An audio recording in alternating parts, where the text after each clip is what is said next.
अस्सलाम वालेकुम। प्रोग्राम राज की बात के साथ मैं हूं आजिज़ जमाली। आज हम तालीम पे बात करेंगे। तालीम के इश्यूज़ को जिस तरह मीडिया में बताया जा रहा है कि जी 5,000 स्कूल बंद हो रहे हैं, तबाह हो रहा है, सिंध की तालीम तबाह हो रही है, सिंध में हज़ारों स्कूल बंद हो रहे हैं। लेकिन ये मसला इतना आसान नहीं है जिस तरह इसको बताया जा रहा है। नॉन वायबल स्कूल की बात को लोग कुछ दूसरी तरफ लेके जा रहे हैं।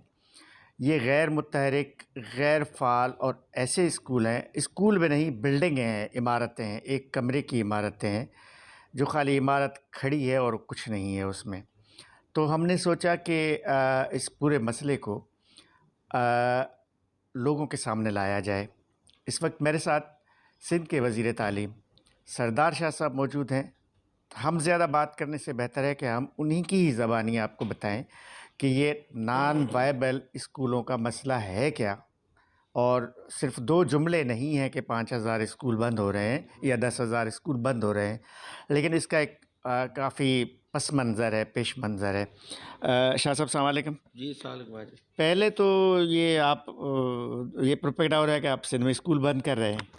नहीं जी, स्कूल अगर कोई स्कूल है और वो चलता है और वो फंक्शनल है, बच्चे भी हैं वहाँ पे, मैं क्यों बंद करूँगा? मुझ पे तो प्रेशर है कि आउट ऑफ स्कूल बच्चे, उनको स्कूल में लाना है, बच्चों को स्कूल प्रोवाइड करने हैं। ये जो एक तो लोग समझे नहीं है, नॉन वायबल एक वर्ड कहा गया है। हमने ये नहीं कहा हम स्कूल बंद कर रहे हैं। हम कौन से स्कूल बंद कर रहे हैं? हम कह रहे हैं कि नॉन वायबल स्कूल हम बंद करें। नॉन वायबल का मेरी नज़र में अगर उर्दू में अगर उसको तर्जुमा किया जाए तो उसका होगा नापायदार। यानी वो नापायदार स्कूल है जो स्कूल नहीं है और कुछ हो सकता है, स्कूल के नाम पे बनाया गया है। अब हमने जब सर्वे की तो हमारे पास आरएसयू में कोई 11,000 स्कूल्स की लिस्ट आई कि ये स्कूल जो हैं वो बंद पड़े हुए हैं काफ़ी बरसों से और स्कूल नहीं चल रहे। फिर हमने उसमें कैटेगरीज बनाई। हमने कहा कि इनको भी शॉर्ट लिस्ट किया जाए। 11,000 नहीं, इनिशियली हमने 7,000 स्कूल्स की सर्वे करवाई। वो सर्वे में हमारे दोनों डीओज, सीएमओ चीफ मॉनिटरिंग ऑफिसर और एलएसयू जो लोकल सपोर्ट यूनिट है डिस्ट्रिक्ट पे आरएसयू का, इसकी टीम बनाई गई। मॉनिटरिंग के लोग भी थे। वो फिर से गए, 2 दफ़ा पहले सर्वे हमने कराई, उसके बाद दूसरी दफ़ा सर्वे करवाई। उसमें से 5,000 स्कूल ऐसे आए कि वो स्कूल पेपर्स में वजूद रख रहे हैं। या ज़मीन पे कोई बिल्डिंग है तो बच्चे नहीं हैं, कभी टीचर कोई नहीं आया वहाँ पे, कभी बच्चा दाखिल नहीं हुआ उस स्कूल में। और उसमें से भी 5,000 में से 1400 ऐसे हैं जो डज़ नॉट एग्जिस्ट की कैटेगरी में फ़ॉल होते हैं। डज़ नॉट एग्जिस्ट यानी वो वजूद ही नहीं रखते।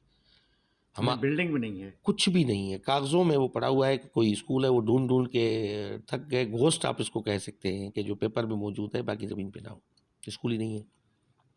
वो तो 1400 को तो हमने कहा इसको बाहर निकाल के, आउट ऑफ द वे उसको हम निकालेंगे सिस्टम से। बाकी जो 3600 स्कूल है उसकी पब्लिश होगी लिस्ट, उसकी लिस्ट पब्लिश होगी।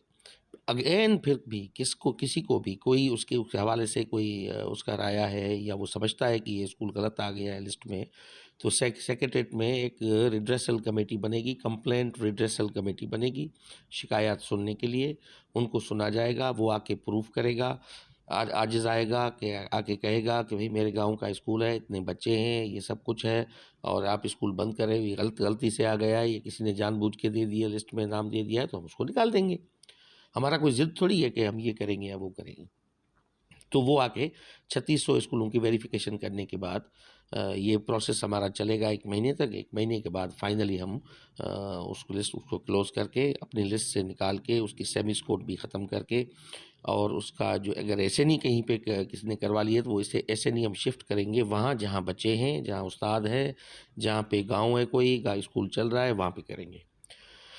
और ये जो स्कूल थे, अगर ये रखते हैं, अगर आप समझते हैं कि हमारे पढ़े लिखे और बाशऊर और रोशन ख़याल और दानिश्वर हजरात जो मुझ पे क्रिटिसाइज़ करते हैं कि ये तालीम को तबाह करने के लिए कर रहा है, मैं उनको दावत देता हूँ कि इनमें से कोई भी आप स्कूल उठाएं, आप आए, फेसबुक पे बैठ के मुझे बुरा भला आप कहें, वो आपका हक है। मैं आपकी इन गालियों का भी एहतराम करता हूँ, आप भली मुझे दें, मगर एक स्कूल मुझे चला के आप दिखाएं, आएँ हमसे लिस्ट लें, हम आपको टीचर भी देते हैं, बच्चे आप लाएँ, बिल्डिंग भी देते हैं आपको, टीचर भी आपको देते हैं, आप स्कूल हमें चला के दें। वरना ये बात मेरी समझें कि ये स्कूल अगर सिस्टम में हैं तो ये आपके उन स्कूलों और बच्चों के पैसे खाएँगे जो स्कूल चल रहे हैं। जहाँ पे वाक़ई स्कूल है, उस स्कूल का हक खाएँगे ये, एसएमसी के नाम पे पैसे निकलेंगे। कल रिपेयर में इन स्कूलों का नाम आएगा, कल इनके स्कूलों के नाम पे अपॉइंटमेंट होगी, फिर वो वजूद ही नहीं रखेगा बंदा, जैसे माज़ी में होता रहा है पहले एजुकेशन डिपार्टमेंट में। तो हम तो अपने गले का तोक निकाल रहे हैं, ये हम कौम का पैसा जो है, उनके पसीने का जो पैसा है, पब्लिक एक्सचेकर का, उसको बचाने के लिए हम ये कर रहे हैं। मलेशिया में 10,000 स्कूल हैं 30-40 लाख बच्चों के लिए। प्राइवेट 13,000 स्कूल हैं, हमारे सिंध में प्राइवेट स्कूल 13,000 रजिस्टर्ड स्कूल हैं जो 33 लाख बच्चों को पढ़ाते हैं। हमारे पास 41 लाख एनरोलमेंट है, आप अटेंडेंस समझें तो 31-32 लाख जाके हो, तो 31-32 लाख के लिए 47,000 स्कूल है हमारे पास। अब आप एक कमरे को आप स्कूल समझते हो, या वो स्कूल चाहे 5 बच्चे जहाँ पे हों, तो 5 बच्चा आधे फरलांग के फासले पे कोई स्कूल है, वहाँ पे भी जा सकता है। आप मुझे यूरोप उठा के दिखाएँ, दूसरे इंडिया मुझे दिखाएँ, वो ममालिक दिखाएँ, वहाँ हर घर के सामने वहाँ पे स्कूल होता है जहाँ पे बच्चे जाते हैं, वॉक करके बच्चे वहाँ पे जाते हैं, या बसेस में जाते हैं बच्चे वहाँ पे पढ़ते हैं। तो हमें नंबर ऑफ़ स्कूल्स जो है वो रखने हैं जो स्कूल हैं। उनको हम रिपेयर भी करेंगे, उनको फर्नीचर भी देंगे, उनकी कैपेसिटी बढ़ाएँगे, उनको अपग्रेड करेंगे, और हमारा प्रोसेस है अपग्रेडेशन का और दूसरा क्लस्टरिंग का। अपग्रेडेशन का प्रोसेस हमारा ये है कि जहाँ पे कोई प्राइमरी स्कूल मौजूद है और वहाँ पे 50 से ज़्यादा बच्चे मौजूद हैं, तो उसको हम एलिमेंट्री स्कूल कर देंगे 8वीं तक। फिर जब तक वो 3 साल तक बच्चा 8वीं में आएगा, फिर हम उसको बढ़ा के हाई स्कूल कर देंगे और कैपेसिटी बढ़ाएँगे, वहाँ पे ज़्यादा इज़ाफ़ी रूम देंगे। और अब हमने पॉलिसी में डाला था 18-19 में, अब कोई भी स्कूल जो 4-5 कमरों से कम का, 6 कमरों से कम नहीं बनेगा, वो स्कूल हो कम से कम। तो ये पॉलिसी है। क्लस्टरिंग 2-3 हज़ार क्लस्टर्स बनेंगे जिसमें सारे स्कूल जिम होंगे, और वहाँ का हेड टीचर कॉस्ट सेंटर बनेगा। ये डिसेंट्रलाइज करेंगे कि हम उनको संभाल सकें स्कूलों को। एक क्लस्टर में 15-20 स्कूल होंगे, तो ये क्लस्टरिंग की पॉलिसी पूरी दुनिया में मॉडल ये कामयाब गया है। क्लस्टरिंग का डिसेंट्रलाइजेशन है कि हम इख्तियारात सेक्रेटरीट से भी छीन के, डीओ से भी छीन के हम देते हैं हेड टीचर को, जो 20 स्कूलों का मुंतज़िम भी होगा और वहाँ पे उसका वो उस्ताद भी होगा, उसको पढ़ाने वाला और मॉनिटर करने वाला, उसके अकाउंट में पैसे होंगे, सब कुछ उसके हवाले किया जाएगा। अच्छा शाह साहब, आपने अपनी बात में ये बात तो कह दी कि आप सिंध के अवाम को ये यकीन दिलाते हैं कि ऐसा कोई स्कूल बंद नहीं हो रहा, जहाँ बच्चे हैं, जहाँ टीचर हैं, ऐसा कोई भी स्कूल बंद नहीं कोई होगा। नहीं होगा, कोई भी ऐसा स्कूल कोई, हम कोई ज़ाती को, मुझे कोई दुश्मनी है, मुझ पे तो प्रेशर है पार्लियामेंट का, आवाम का, सिविल सोसाइटी का, कि हमें स्कूल चलाने हैं, हमें उनको बेहतर करना है, कि हमारे बच्चे पैसे क्यों उनके वालिदैन जो है वो खर्च करें प्राइवेट स्कूलों में, वो आके पब्लिक स्कूल में अपने बच्चों को फ्री में पढ़ाएं। जब आइन ने वायदा किया हुआ है तो उनको फ्री और कंपलसरी तालीम देनी है, तो हम उसको उसी को फॉलो कर रहे हैं। और मुझे तो अफ़सोस होता है काफ़ी लोगों की ये सोच सुन के और उनको ये देख के, कि ये तो सोसाइटी से डिमांड आनी चाहिए कि भाई ये घोस्ट स्कूल्स और फजूल स्कूल, वडेरों की जो औताकें हैं, वडेरों के डेरे हैं, वो बंद करो, बिल्कुल। लोगों को दो। वडेर को हम औताक क्यों देंगे भाई? वडेर की औताक के लिए स्कूल बची है क्या? कि ताकि उनको फर्नीचर भी कल या जाए, गोदाम बना ताकि हुआ है, फर्नीचर भी अखाड़ा जाए। बना हुआ है। हाँ, कल गोदाम उनको दें कि वो अपनी मिर्ची और कपास और गंदम जो है वो उसमें रखें स्कूल में। ये भैंस के वाड़े जो आप देखते हो, जो पिक्चर दिखाते हैं मीडिया वाले, ये कौन से स्कूल हैं? ये स्कूल नहीं है भाई। ये वो 5,000 जब स्कूल निकलेंगे सिस्टम से, हम सेकेंड फेज़ पे जाके बाकी जो 6,000 स्कूल हैं उनकी सर्वे कराएंगे, फिर नंबर का इंक्रीज़ करेंगे।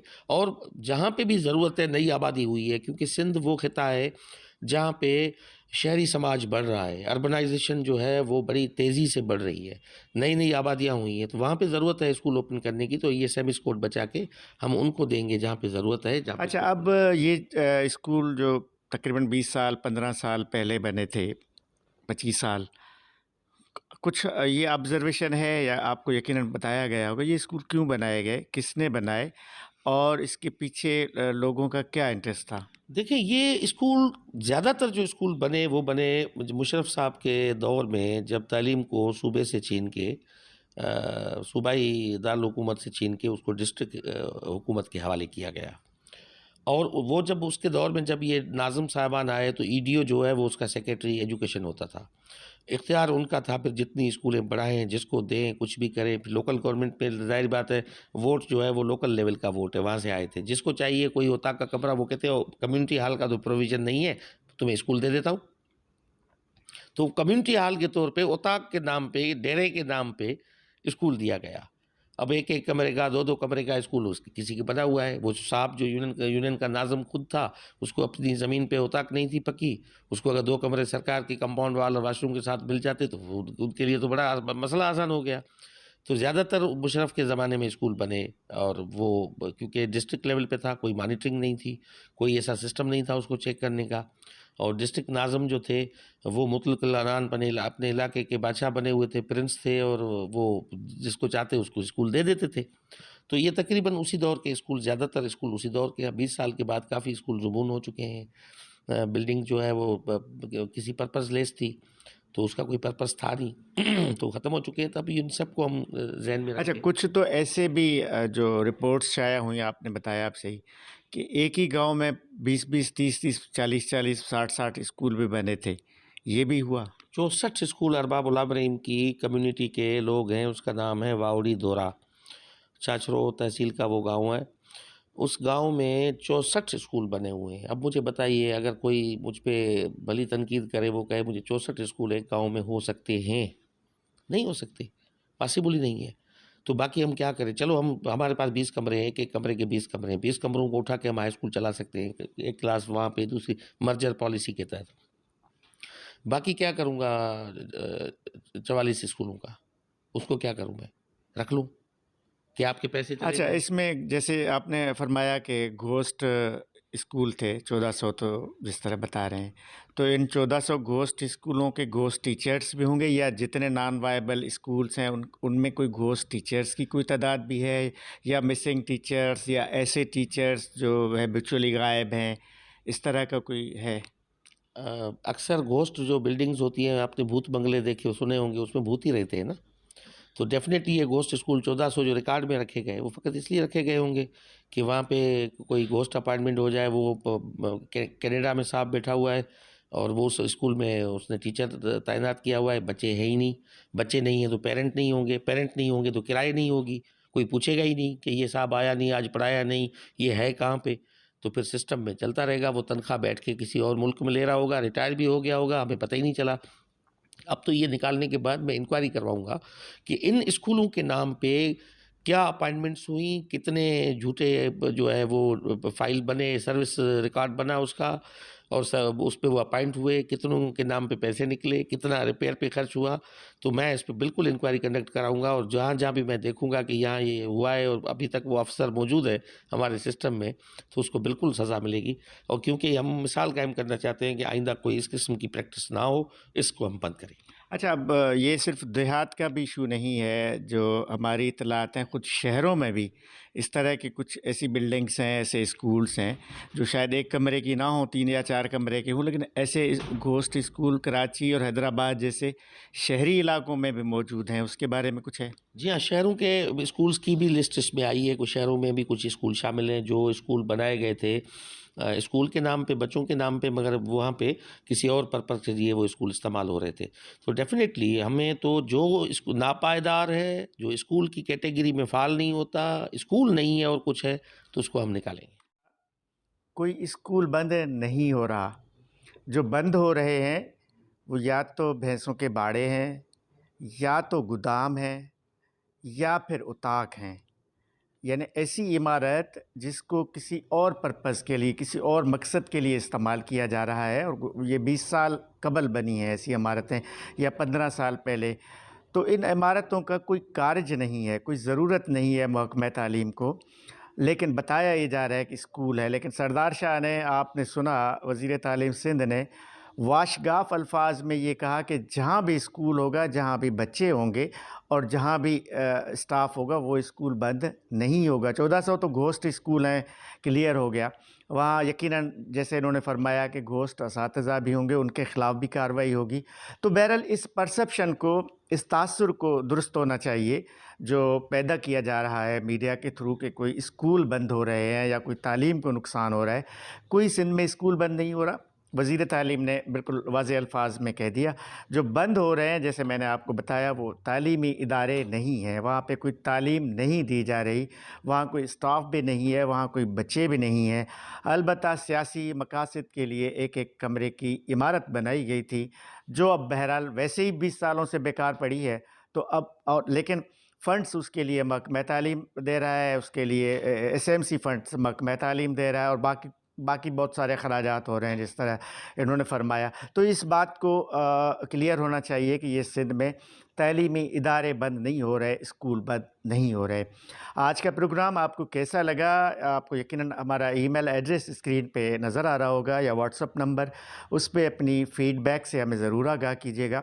अगले प्रोग्राम तक अपने मेज़बान आजिज़ जमाली को दीजिए इजाज़त। अल्लाह हाफ़िज़।